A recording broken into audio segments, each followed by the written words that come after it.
eu penso a inteligência artificial não como uma substituidora do ser humano, mas a inteligência artificial como sendo uma somatória da capacidade humana. Então, assim, é humano mais IA, não o humano sobrepondo a IA. Vai ser a primeira vez que nós vamos ter a inteligência artificial ou a tecnologia de uma maneira geral, porque assim, a automatização já está vindo aí há muito tempo antes da inteligência artificial, afetando empregos de classe média, empregos de escritório. Então, a gente vai ver, por exemplo, a inteligência artificial afetando advogados, administradores, médicos, são todas profissões mais de classe média e que até então não tiveram uma afetação, porque tem um quê de humano ali muito importante, muito relevante, mas essas profissões vão ser profundamente alteradas pela inteligência artificial. E aí, assim, não substituindo, mas somando. Me fala, assim, umas 3 profissões que, ao seu ver, assim, na sua opinião, vai ter um grande impacto. Olha, advogado. A gente pode, por exemplo, pegar agora todos os acórdons, né, que existem e você pode jogar dentro de uma IA, processar isso e criar uma nova peça baseado naquilo. Antes você tinha um trabalho colossal para fazer isso. A questão médica, né? Isso vai ser principalmente consultas e algo desse tipo. A gente já tem uma realidade, né? Se você pensar na telemedicina, essas coisas todas já estão aí, né? A telemedicina ainda tem um atendente humano do outro lado, né? Assim, Mas é um primeiro passo para que você tenha uma conversa depois com um doutor digital, um negócio assim? Com certeza. Mas aí, assim, tem um tanto de regulação que vai implicar nisso, mas se a gente pegar, por exemplo, hoje, o médico gasta muito tempo fazendo o quê? Preenchendo o prontuário.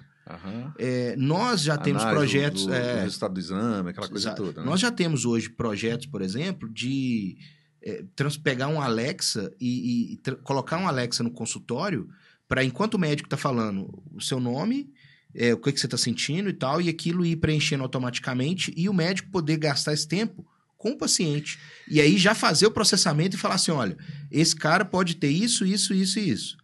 E aí já imputar isso pro médico e o médico falar assim, olha, tá, de acordo com a minha experiência, isso e isso. O que, inclusive, pode ser uma oportunidade. Quando você fala, por exemplo, no nosso caso aqui do Brasil, né? Um país que tem os problemas todos que a gente tem gigantescos em relação às filas, né? Sim, E o tempo é totalmente importante nisso. Se você pensar que você pode ganhar um tempo ali É claro que tem esse valor, que a gente tem que observar como um valor positivo, né? Sim. Mas, de fato, é algo que vai mudar muita coisa para o profissional, né? Naturalmente vai mudar para o profissional, o valor dele, né? E aí eu fico pensando assim, não é questionamento sobre isso. Eu me lembro, aí mudando um pouquinho, vou voltar nisso, mas dando um testemunho rápido, 2008, naquela crise da bolha imobiliária americana, eu era diretor de redação de um grande jornal aqui do Brasil.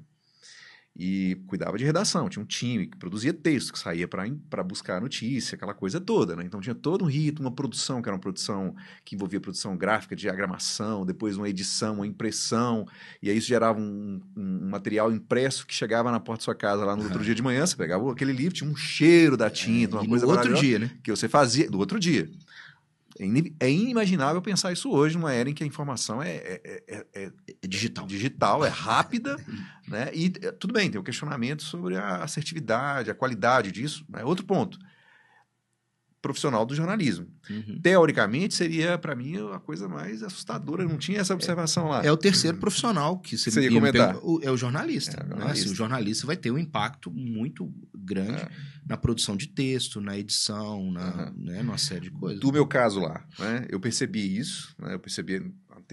Acho que eu vi esse horizonte assim acontecendo, e por um tanto de coisas que aconteceu comigo e tal, a gente comecei a migrar. É por isso que hoje, além de jornalista, eu trabalho com desenvolvimento de negócio, inclusive de tecnologia. Então, você não acha que passa também pela percepção do impactado, né? Aquele que, de alguma forma, vai chegar em se preparar melhor, se absorver melhor as coisas que estão aí, ver com oportunidade essas coisas? Sim, exatamente. Você que está aí no dia a dia, você precisa pensar isso e se adaptar. A gente vê que até o desenvolvimento da espécie humana, enquanto espécie nesse mundo, é de adaptação. A gente superou as outras espécies, como o Homo neanderthalis ou outra coisa, porque a gente se adaptou melhor. Então, assim, é um fato, a gente precisa se adaptar a isso E saber moldar isso, porque isso me afetou também, de alguma maneira. Por exemplo, eu fui professor universitário durante 10 anos. E eu vi o EAD diminuindo as minhas aulas. Eu falei assim, cara, eu preciso ir para outro lado para fazer outra coisa. Por quê? Cara, por mais que a minha aula fosse boa, uma aula do YouTube é muito boa. Assim, o cara tinha que ir na sala de aula para me ver. Agora, o cara pode, de casa, ele ter acesso ao mundo inteiro. Então, assim, as pessoas precisam se adaptar, porque senão, assim, é um chavão, né? Que, assim, a inteligência artificial não é maior que o ser humano, mas um ser humano com inteligência artificial vai ser maior do que um ser humano sem uma inteligência artificial. E aí vale para tudo, né? Quando a gente fala sobre... Para todas as profissões. Sobre saber, inclusive sobre saber como é que você aproveita a onda, né?